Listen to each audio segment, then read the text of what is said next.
తెలియజేస్తుంది.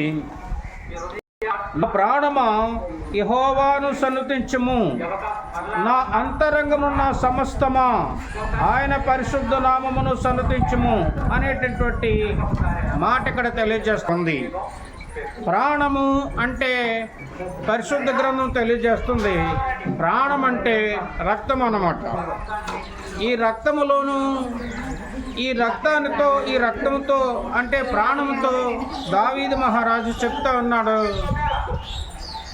నా ప్రాణమా యెహోవాను సన్నుతించుము అంటాడు. ఈ ప్రాణములోనే ఈ రక్తంలోనే ఉన్న కోరికలు, ఈ రక్తంలో ఉన్నది బలం, ఈ రక్తంలో ఉన్నది రోగం కూడా, ఈ రక్తంలోనే ఉన్నది మనసు కూడా, ఈ రక్తంలో ఉన్నది బలం.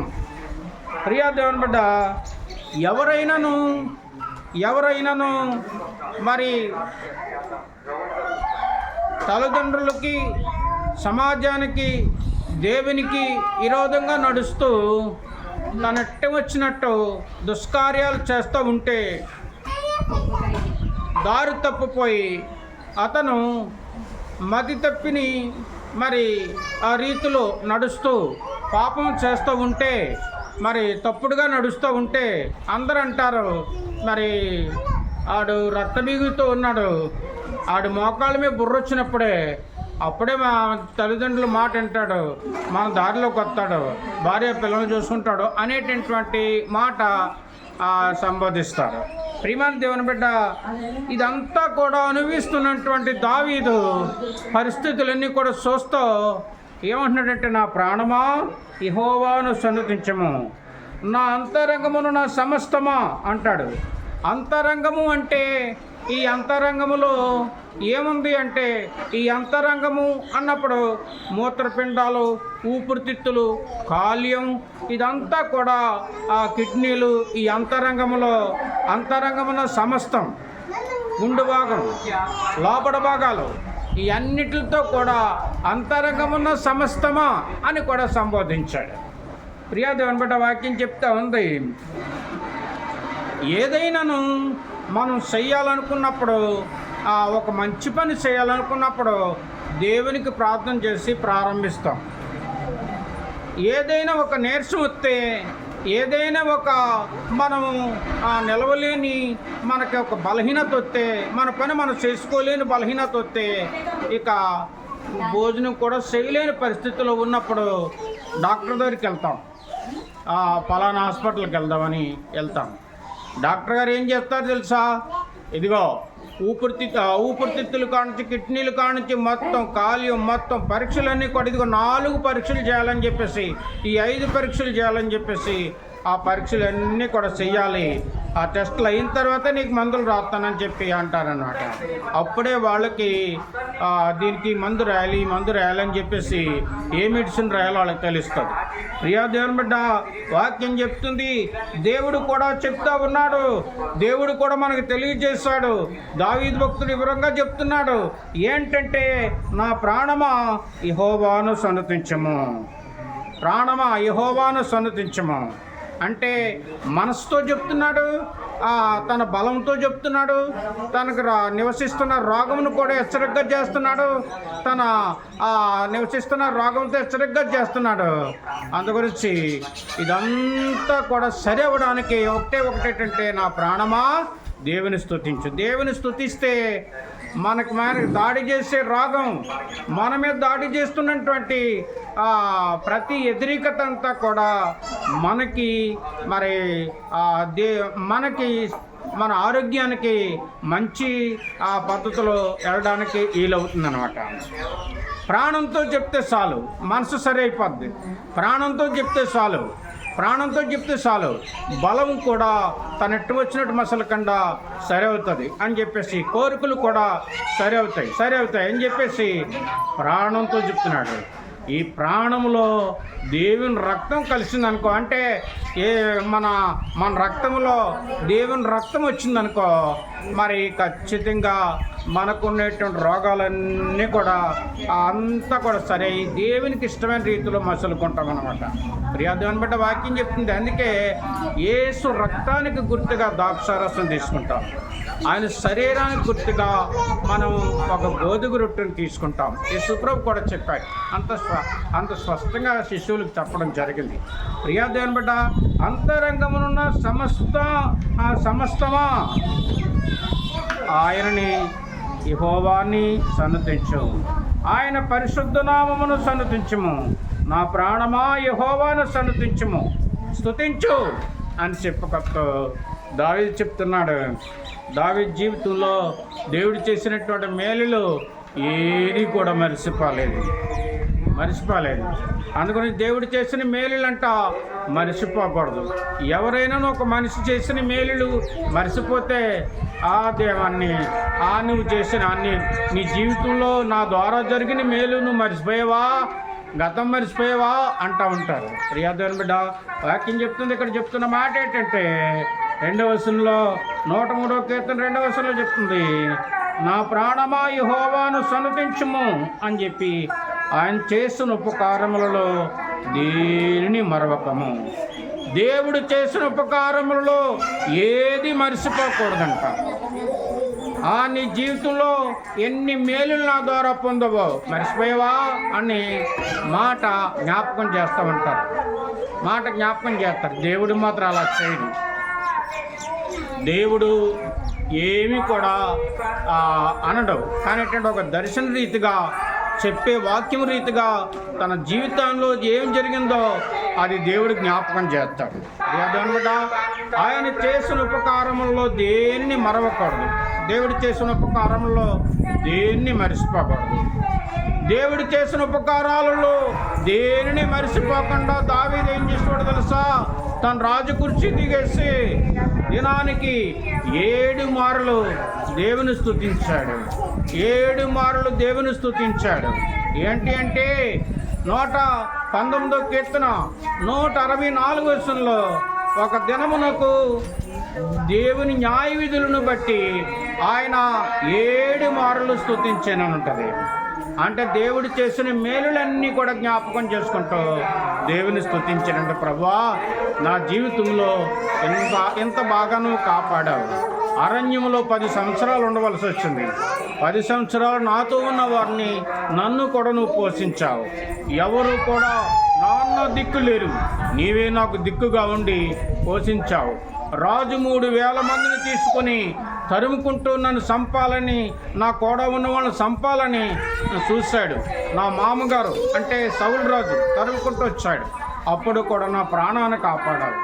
ఇలాగా ఆకీష్ అనే రాజు దగ్గరకు, ఒక శత్రు రాజు దగ్గరికి కూడా మరి ఈ ఫిలిస్తీన్ల చేతిలో సిక్కుకోవలసి వచ్చింది.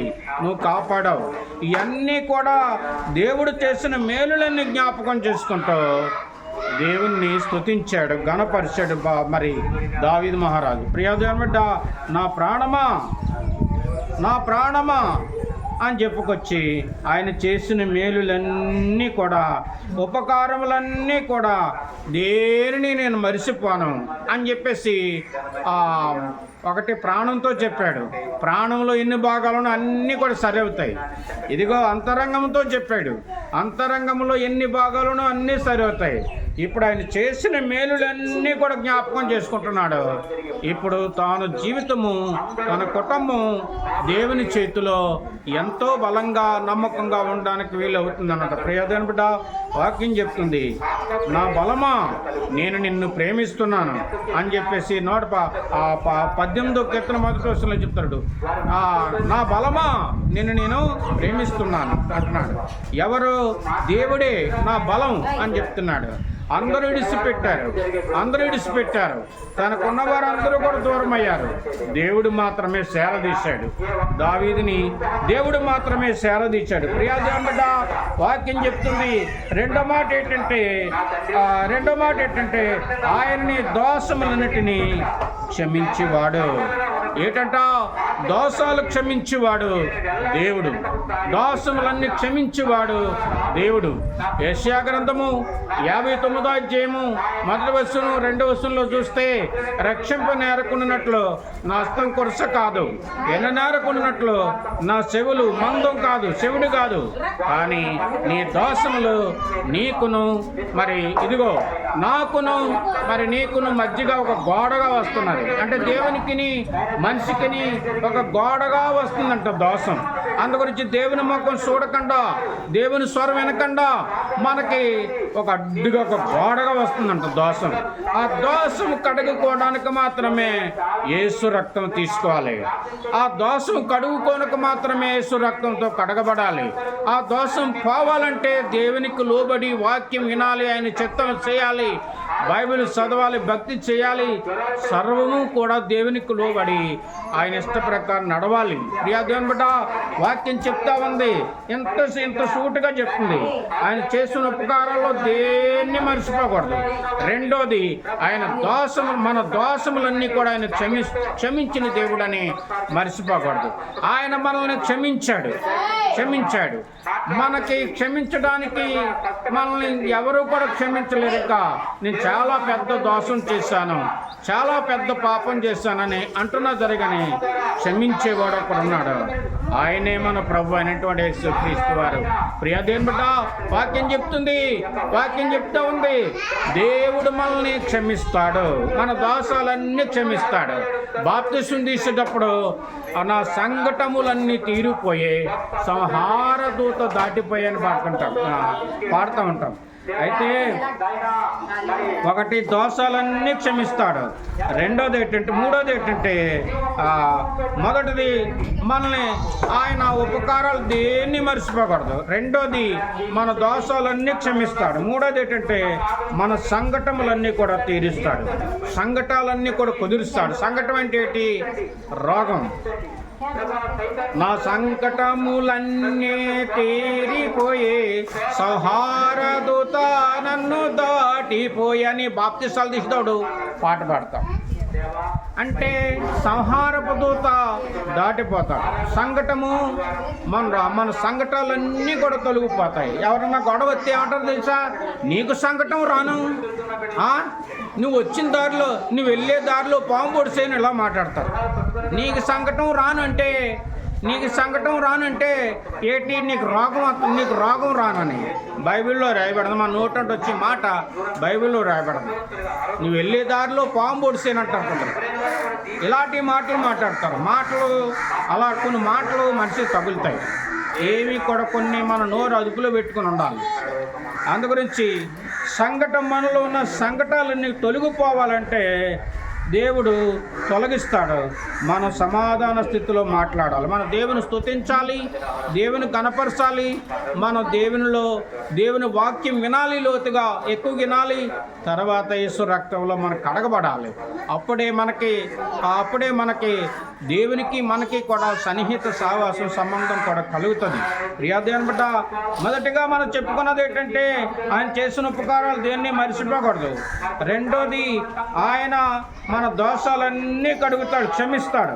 మూడోది, మన సంకటములన్నీ కూడా కుదురుస్తాడు అన్నమాట. సంకటములన్నీ కూడా తొలగిస్తాడు దేవుడు. ఈ రోగం మరలా పోదు. ఈ రోగం ఎంత మాత్రం కూడా నేను నిడిచిపోదు అంటారు చాలామంది. అయితే దేవుడు తొలగిస్తాడు.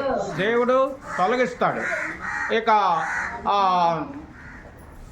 ఒక బాటసారి యెరూషలేము నుంచి యెరికో వెళ్తూ అక్కడ మధ్యలో పడిపోయాడు.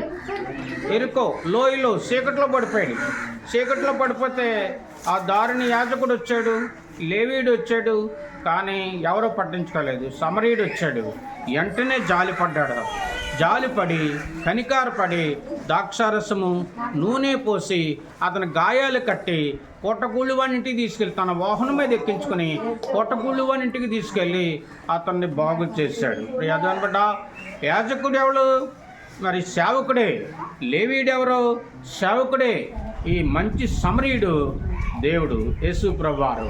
ఆ మంచి సమరీయుడు తీసుకుని వెళ్ళి సంఘములో ఒక స్థానము ఇచ్చి, అంటే పూటకూళ్ళు వాడంటే అనుదినము కూడా ప్రార్థన చేస్తూ వాక్యము చెప్తూ మరి ప్రార్థన చేస్తూ కాస్తూ మనల్ని మంచిగా చూసుకునేటటువంటి సేవకుడే పూటకూళ్ళు వాడు. ఈ బాటసారి ఎవరు అంటే ఒక పాపి.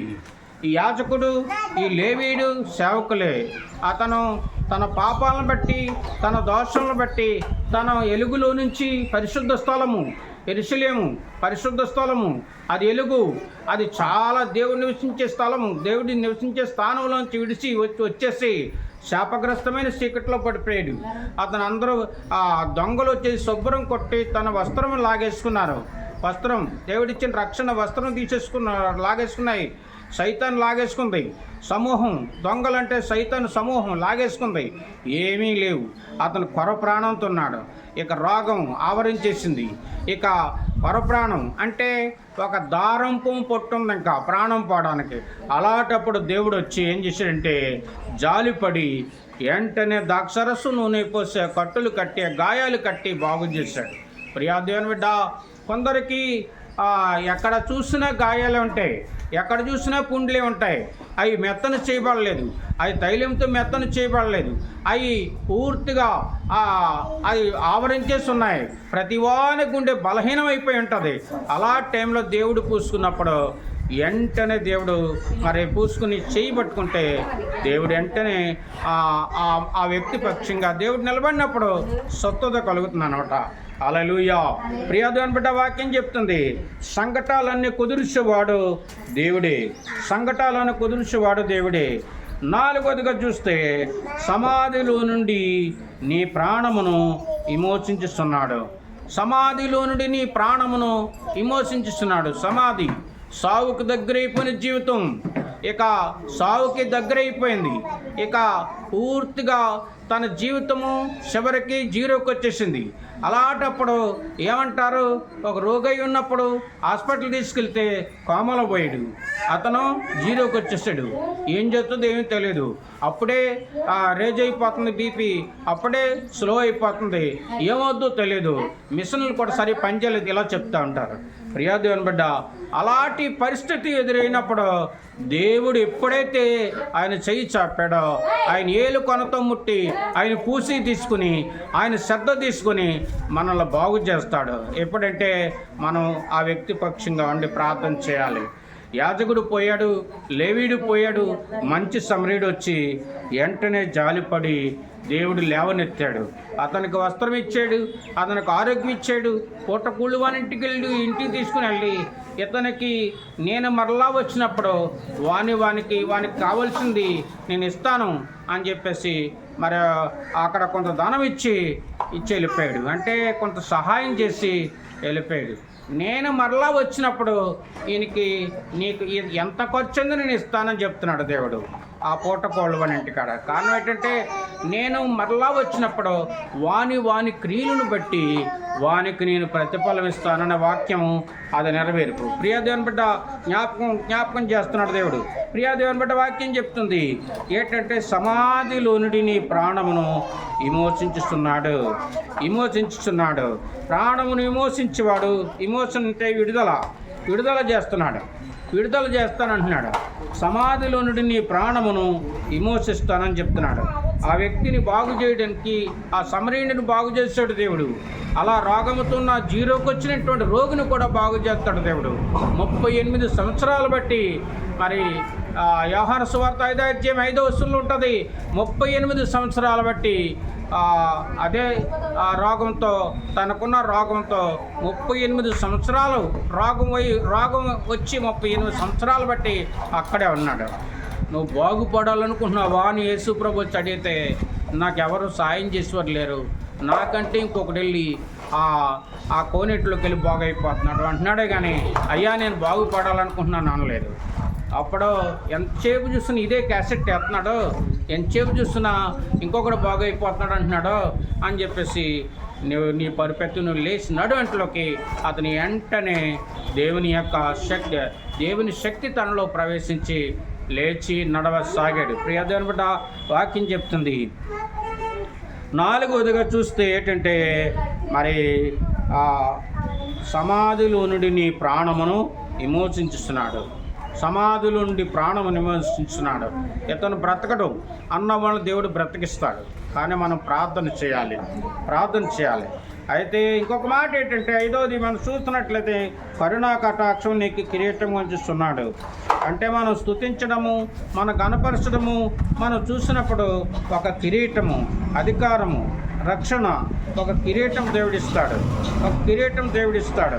అయితే మనకి రక్షణ అనేటటువంటి ఒక కిరీటము దేవుడిస్తాడు. అది పరలోకానికి యోగ్యులుగాను, భూమి మీద మనం మరియు ఆ దేవుని యొక్క ఆ ఉన్నతమైనటువంటి స్థాయిలోనూ ఉండడానికి అది విలువను కలుగజేస్తుంది.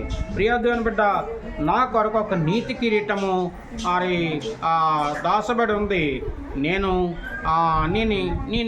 ఇగో మంచి పోరాడుతుని నాకు ఒక నీతి కిరీటము కాసుకొని ఉందంటాడు పౌలు గారు. నా కొరకు నీతి కిరీటం కాసుకుని ఉందంటున్నాడు పౌలు గారు. ఆయన సేవ చేసిన దినాలన్నీ కూడా ముగిసిన తర్వాత ఆయన అనేక చోట్ల సాక్ష్యం చెప్పి యెరూషలేములో ఆయన చెప్తుంటుండగా మరి రాజు ఆజ్ఞని బట్టి ఏమైందంటే అక్కడ శిరస్సాధన చేయబడ్డాడు. అప్పుడు ఆయనకి కాసుకున్న నీతి కిరీటం, ఒక కిరీటము ఆయన ఆవరించింది. డైరెక్ట్గా పరలోకం వెళ్ళిపోయాడు. ప్రియాదేవుని బిడ్డ, ఆయన కరుణా కటాక్షములను నీకు కిరీటముగా ఉంచుతున్నాడు. కరుణా కటాక్షములు, దేవుడు కరుణి ఎంత ఘోర పాపినన్న నేను కరుణిస్తానని చెప్తున్నాడు.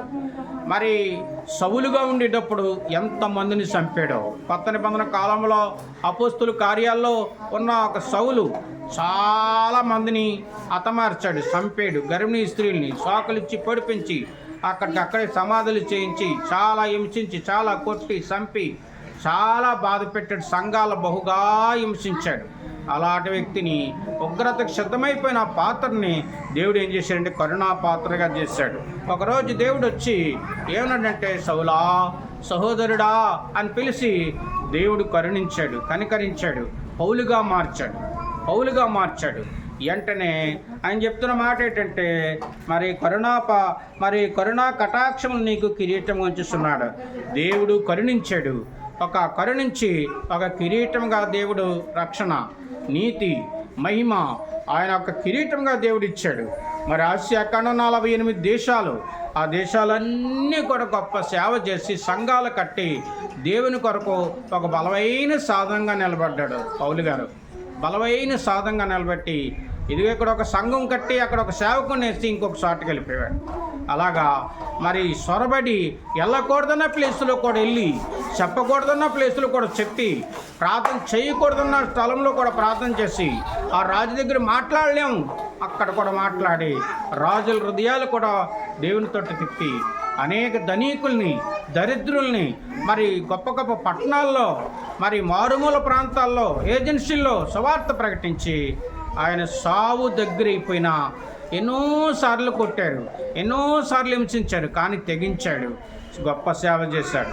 యేసు ప్రభు వారిని ఒకటి తక్కువ 40 దెబ్బలు మరి రోమ చట్టం ప్రకారంగా సైనికులు కొట్టారు. ఈ అపోస్తలుడైన పౌలు గారిని అయితే ఒకటి తక్కువ 40 దెబ్బలు చొప్పుని 5 సార్లు కొట్టారు. అంత శోధన భరించి గొప్ప సేవ చేశాడు. ఆయనకు కిరీటం దేవుడు అనుగ్రహించాడు.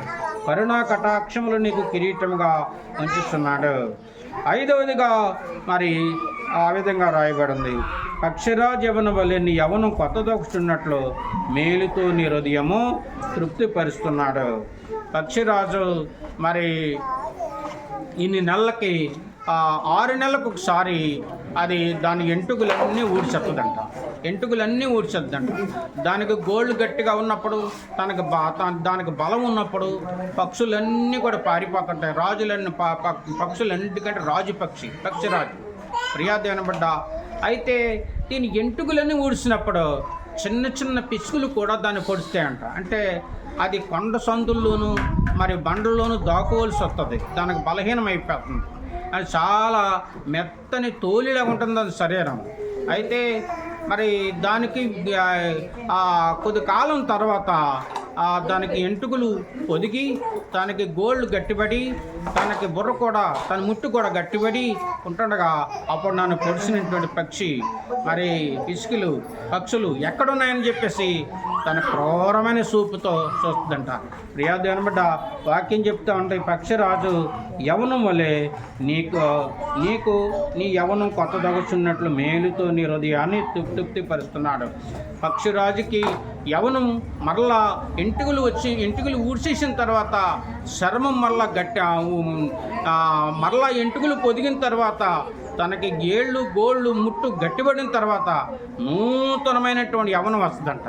ప్రియా దేవుని బిడ్డ, వాక్యం చెప్తుంది 100 సంవత్సరాలు అయిపోయినా సరే మరి అబ్రహాం గారికి గొప్ప బలం ఉందంట. చాలా బలవంతుడిగా యవనం కలిగి ఉండేవాడంట. శారము చనిపోయిన తర్వాత కూడా కెతూరు అని ఒక ఆవిడ చేసుకున్న తర్వాత 6 కొడుకులు పుట్టారు. మరి అప్పటికే శారమ్మ ఇసాకు పుట్టినప్పుడు శారమ్మకి 90, అబ్రహాం గారికి 100 సంవత్సరాలు. ఆ తర్వాత మరలా పెళ్లి చేసుకుని 6 కొడుకులు పుట్టారు. ఆయనకి గొప్ప బలం దేవుడు ఏర్పాటు చేశాడు. ప్రియా దేవుని బిడ్డ, వాక్యం చెప్తుంది. ఇంకో రకంగా మనం ఏం మాట్లాడుకుంటలేదు, కానీ దేవుడిచ్చినటువంటి బలం, ఆరోగ్యాన్ని ఉద్దేశించి మాట్లాడుతున్నాం. పక్షిరాజుకున్న యవనం వలె మనిషికి కూడా మేలుతో యవనం ఇచ్చి మేలుతో హృదయాన్ని తృప్తిపరుస్తాడంట. ప్రియా దేవుని బిడ్డ, వాక్యం చెప్తుంది. నా ప్రాణమా యెహోవాను సన్నతించుము. మనం దేవుణ్ణి స్తుతించాలి, గణపరచాలి. మన మనసు సరిగ్గా ఉండాలి, మన కోరికలు బాగోవాలి, మనం బలం కూడా మరి ఎప్పుడు కూడా దేవునికి లోబడే ఉండాలి. అప్పుడు రోగం మన మీద ఏలుబడి చేయదు. మన యొక్క మనసు కూడా వారి దేవునికి లోబడి ఉండాలి. ఇటుగాని వరకూడదు, కరెక్ట్గా ఉండాలి. అందుకే నా అంతరంగం నా సమస్తమా అంటాడు.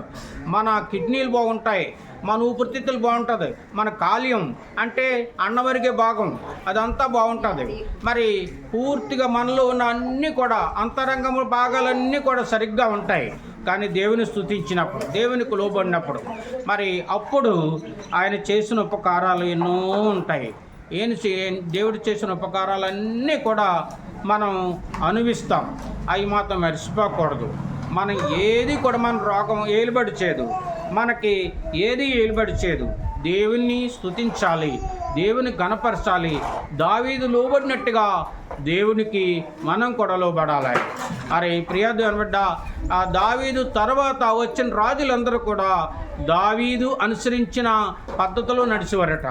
అలాగే దేవుని స్తుతించి గణపరిచేవారంట. అలాగే అబ్రహాము కూడా తన తర్వాత వచ్చిన వాళ్ళందరూ కూడా అబ్రహామును బహుగా గణపరుస్తూ దేవుని స్తుతించారు.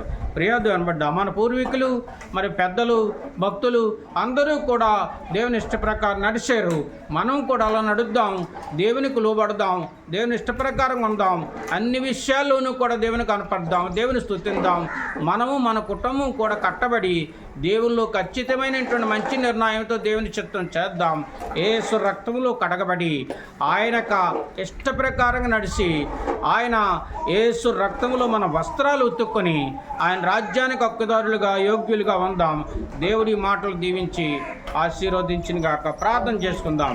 ప్రియా దేవుని బిడ్డ, ఈ మాటలను బట్టి నువ్వు ప్రార్థన చేసుకో. దేవుడు నీ కుటుంబాన్ని నిన్ను కాపాడుతాడు. తండ్రి, నీ వందనాలు నాయనా. ఎన్న మాటలు అందరి హృదయాల్లోనూ కూడా మొలకెత్తించండి, దీవించండి, కాపాడండి. కుటుంబాలు కట్టబడి నీ యొక్క అడుగుజాడలో నడిచినట్లు సాయం చేయండి. యేసు నామమున అడుగుతున్నాం పరమ తండ్రి, ఆమేన్.